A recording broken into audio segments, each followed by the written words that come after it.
ഇന്നത്തെ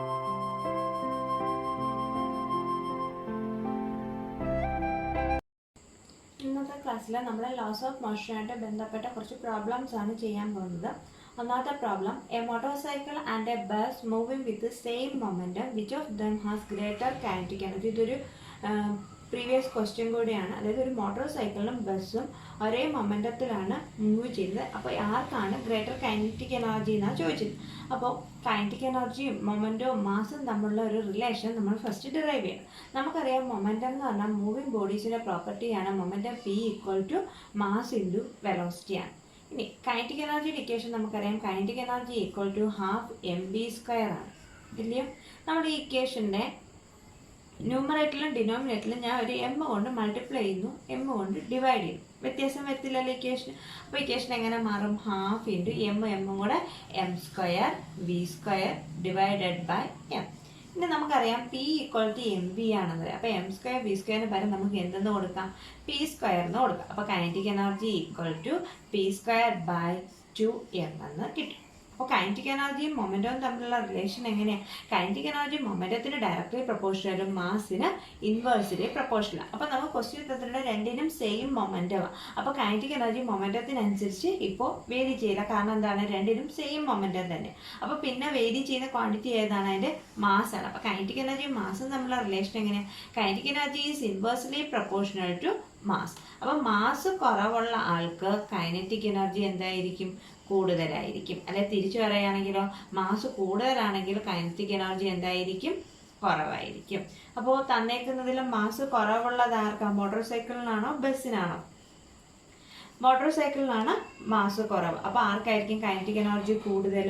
മോട്ടോർ സൈക്കിളിനായിരിക്കും kinetic energy കൂടുതൽ. കാരണം എന്താണ്? ഈ റിലേഷൻ വെച്ചിട്ട് കൈനറ്റിക് എനർജിയും മാസും എന്താണ്? ഇൻവേഴ്സ് റിലേഷനാണ്, അല്ലേ? Kinetic energy is inversely proportional to mass ആണ്. അപ്പോൾ മാസ് കുറവുള്ള ആൾക്ക് കൈനറ്റിക് എനർജി കൂടുതലായിരിക്കും. അപ്പോൾ എങ്ങനെ നമ്മളിത് ചെയ്തത്? മൊമെൻറ്റം എന്ന് പറഞ്ഞാൽ പി ഈക്വൽ ടു mv ആണ്. Kinetic energy equation half mv² ആണ്. ന്യൂമറേറ്ററിലും ഡിനോമിനേറ്ററിലും m കൊണ്ട് മൾട്ടിപ്ലൈ ചെയ്യുന്നു, ഡിവൈഡ് ചെയ്യുന്നു. അപ്പോൾ ഇക്വേഷൻ എങ്ങനെ പറഞ്ഞാൽ half m² v² by m.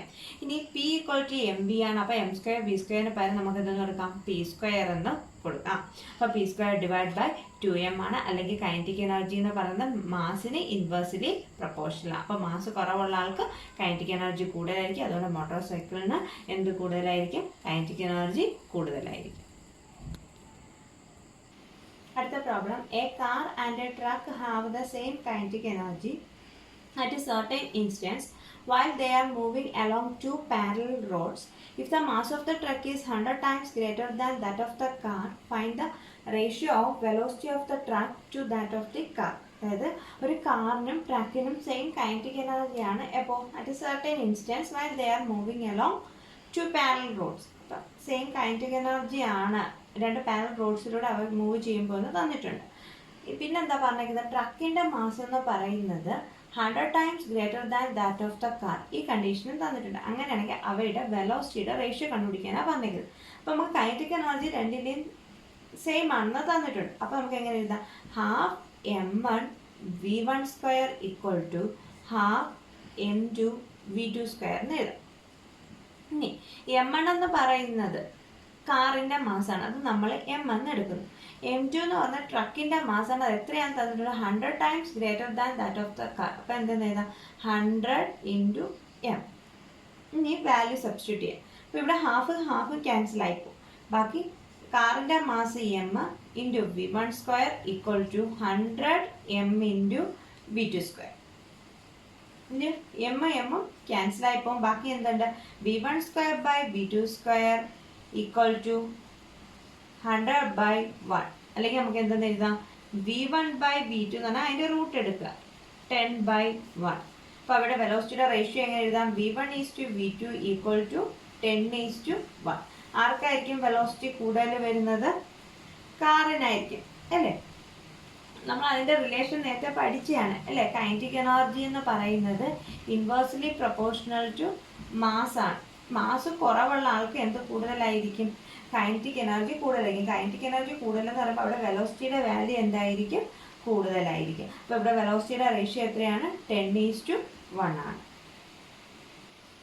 അടുത്ത problem A circular track of radius 300 meter is banked at an angle of 15 degree. If the coefficient of friction between wheel and the road is 0.2, find the maximum permissible speed to avoid skipping. Also find the optimum speed. അപ്പോൾ നമുക്ക് ഒരു circular level റോഡിലെ maximum permissible സ്പീഡിൻ്റെയും അതേപോലെ optimum സ്പീഡിൻ്റെ equation നമ്മൾ പഠിച്ചിട്ടുള്ളതാണ്. Optimum speed എന്ന് പറയുമ്പോൾ അത് കണ്ടുപിടിക്കാനുള്ള ഇക്വേഷൻ എന്താണ്? ഒരു സർക്കുലർ ലെവൽ റോഡിലൂടെ ഉള്ളതാണ് ഒപ്റ്റിമം സ്പീഡ്. ബാങ്ക്ഡ് റോഡ് വരുമ്പോഴാണ് നമുക്ക് എന്ത് കിട്ടുന്നത്? മാക്സിമം പെർമിസിബിൾ സ്പീഡ് കിട്ടുന്നത്. അപ്പോൾ അത് കണ്ടുപിടിക്കാനുള്ള ഇക്വേഷൻ എന്താണ്? v = μs/rg. ഏത് കണ്ടുപിടിക്കാനുള്ള? ഒപ്റ്റിമം സ്പീഡ് കണ്ടുപിടിക്കാനുള്ള ഇക്വേഷൻ ആണ് v = μs/rg. Coefficient of static friction നമുക്ക് തന്നിട്ടുണ്ട് μs = 0.2. r എന്ന് പറഞ്ഞാൽ radius of the circular track ആണ്. അത് എത്രയാണ് തന്നിട്ടുണ്ട്? 300 meter എന്ന് തന്നിട്ടുണ്ട്. g 9.8 meter/second². വാല്യൂ സബ്സ്റ്റിറ്റ്യൂട്ട് ചെയ്യുക. അപ്പോൾ എന്ത് കിട്ടും?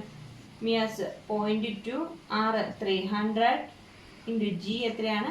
9.8. ചെയ്ത് സബ്സ്റ്റിറ്റ്യൂട്ട് ചെയ്യുമ്പോൾ നമുക്ക് കിട്ടുന്നത് 28.1 meter/second എന്ന് കിട്ടും. എന്ത്?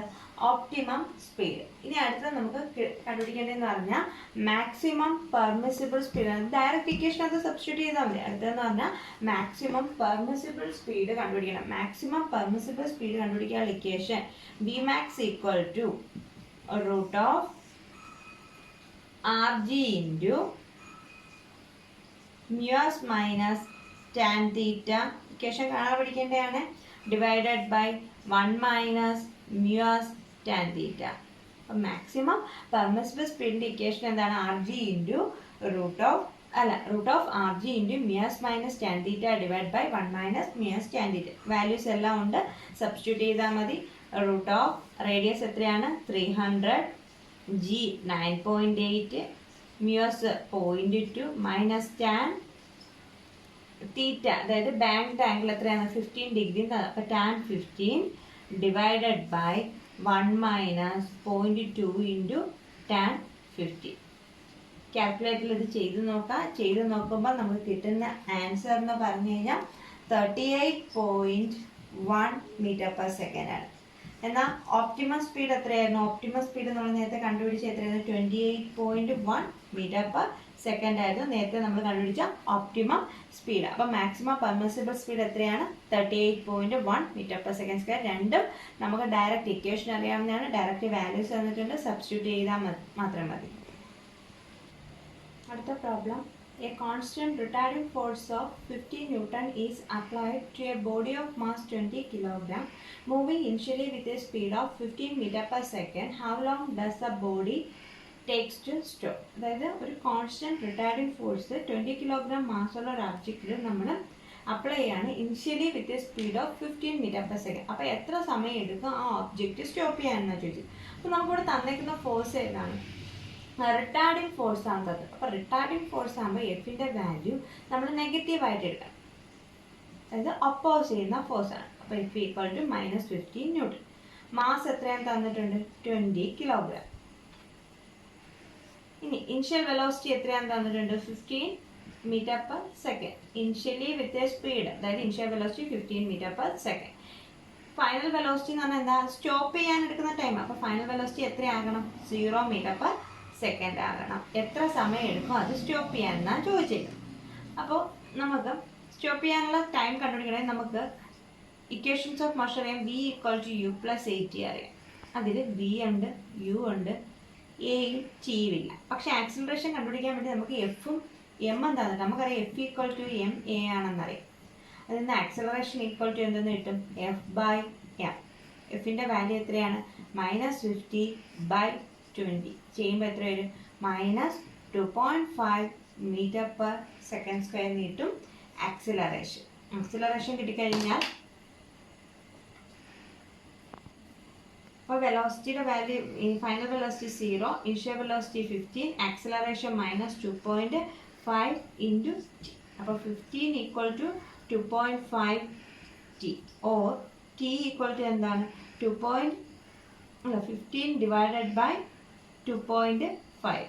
15 ഡിവൈഡ് ബൈ 2.5 ചെയ്യുമ്പോഴത്തേക്കും നമുക്ക് കിട്ടുന്നത് 6 സെക്കൻഡ്. അപ്പോൾ പ്രോബ്ലം എങ്ങനെയാണ് ചെയ്തത്? ഒരു കോൺസ്റ്റന്റ് റിട്ടാർഡിംഗ് ഫോഴ്സ് എന്നാണ് പറഞ്ഞത്. റിട്ടാർഡിംഗ് ഫോഴ്സ് എന്ന് പറഞ്ഞുകൊണ്ടാണ് നമ്മളിവിടെ മൈനസ് സൈൻ കൊടുത്തത്. മാസ് എത്രയാണ്? 20 കിലോഗ്രാം.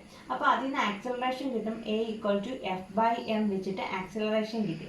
ഇനിഷ്യൽ വെലോസിറ്റിയും ഫൈനൽ വെലോസിറ്റിയും തന്നിട്ടുണ്ട്. ആക്സലറേഷൻ ഉണ്ടെങ്കിൽ ടൈം കണ്ടുപിടിക്കാൻ നമുക്ക് എന്ത് ചെയ്താൽ V=u+at സബ്സ്റ്റിറ്റ്യൂട്ട് ചെയ്താൽ മതി. അപ്പോൾ ടൈം എത്ര കിട്ടും? 6 സെക്കൻഡ് എന്ന് കിട്ടും.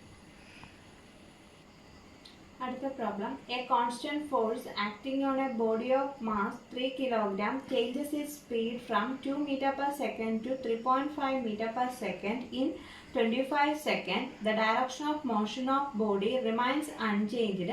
What is the magnitude of force? അതായത് ഒരു കോൺസ്റ്റന്റ് ഫോഴ്സ് ഒരു ഒബ്ജക്റ്റിൽ ആക്ട് ചെയ്യുന്നു. അതിൻ്റെ മാസ് എത്രയാണ്? 3 കിലോഗ്രാം. അതിൻ്റെ സ്പീഡ് എത്രയിലേക്ക് ചേഞ്ച് ചെയ്യുന്നത്? 2 meter per second 3.5. അപ്പോൾ അതിൻ്റെ ഇനിഷ്യൽ വെലോസിറ്റി എത്രയാണ്? 2 meter per second. Final velocity എത്രയാണ്? 3.5 meter per second. എത്ര ടൈമിൽ? Time t=25 second. The direction of motion of body remains unchanged. What is the magnitude of force? അപ്പോൾ force ആണ് നമുക്ക് കണ്ടുപിടിക്കുന്നത്. F=ma കണ്ടുപിടിക്കണം. മാസ് തന്നിട്ടുണ്ട്, ആക്സിലറേഷൻ തന്നിട്ടില്ല. പക്ഷേ ആക്സിലറേഷൻ കണ്ടുപിടിക്കാനുള്ള കാര്യങ്ങൾ തന്നിട്ടുണ്ട്. Initial velocity, final velocity, time. നമുക്ക് എങ്ങനെ എഴുതാം? V=u+at. Final velocity 3.5, initial velocity 2, acceleration a into time 25. ഇനി ഇത് സിംപ്ലിഫൈ ചെയ്യണം നമുക്ക്.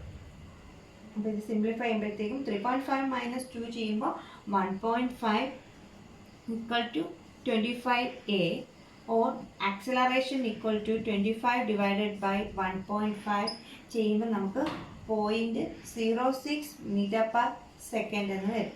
മീറ്റർ പെർ സെക്കൻഡ് സ്ക്വയർ എന്ന് കിട്ടും. എന്ത്? ആക്സിലറേഷൻ കിട്ടിക്കഴിഞ്ഞാൽ ഫോഴ്സ് കണ്ടിരിക്കുന്നത് എങ്ങനെ? F=ma, മാസ് 3 കിലോഗ്രാം, ആക്സിലറേഷൻ 0.06 ചെയ്യുമ്പോൾ 0.18 ന്യൂട്ടൺ. ഇതാണ് ഫോഴ്സിൻ്റെ എക്സ്പ്രഷൻ. അപ്പോൾ എങ്ങനെയാണ് നമ്മൾ ചെയ്തത്? മാസ് തന്നിട്ടുണ്ട്, ഇനിഷ്യൽ വെലോസിറ്റി തന്നു, ഫൈനൽ വെലോസിറ്റി തന്നു, ടൈം തന്നു, അല്ലേ?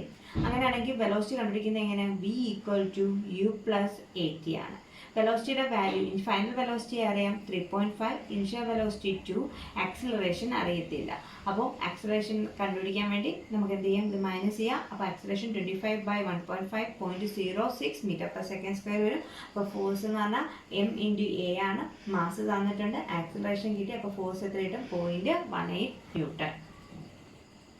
അടുത്ത problem, A driver of A 3-wheeler moving with a speed of 36 km/h see a child standing in the middle of the road and bring his vehicle to rest in 4 seconds. What is the average retarding force? അപ്പോൾ ഒരു 36 km/h വന്ന ഒരു vehicle, 3-wheeler എന്ത് ചെയ്തു? ഒരു റോഡിൻ്റെ നടുക്ക് ഒരു കുട്ടി നിൽക്കുന്നത് കണ്ടപ്പോൾ പെട്ടെന്ന് എന്ത് ചെയ്തു?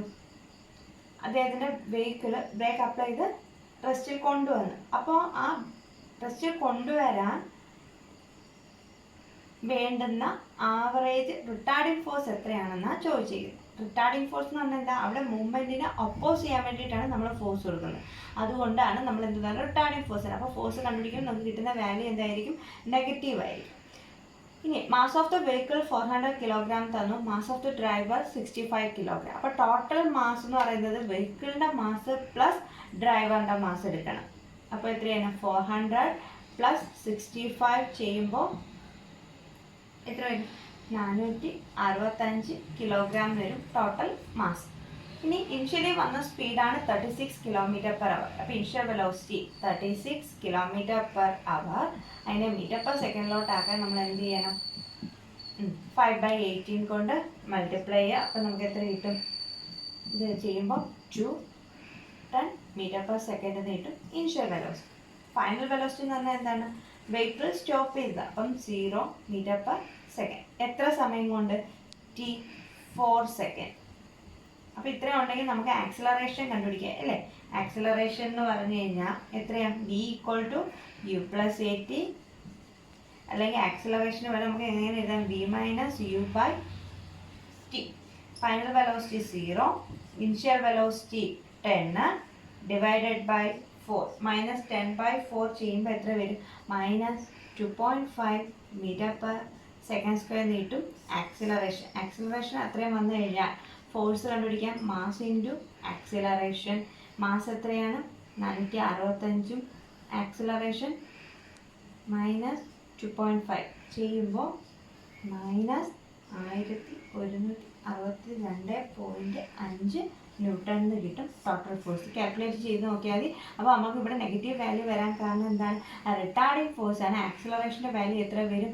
നെഗറ്റീവ് വരും. അതായത് മോഷനെ ഒപ്പോസ് ചെയ്യാനായിട്ട്, അതായത് മോഷൻ സ്റ്റോപ്പ് ചെയ്യാൻ വേണ്ടിയിട്ടാണ് നമ്മളിവിടെ ഫോഴ്സ് അപ്ലൈ ചെയ്യുന്നത്. അപ്പോൾ ഫോഴ്സിൻ്റെ വാല്യൂ എന്തായിരിക്കും? നെഗറ്റീവ് ആയിരിക്കും. അപ്പോൾ ടോട്ടൽ മാസ് കണ്ടുപിടിക്കാം. Mass of the vehicle plus mass of the driver.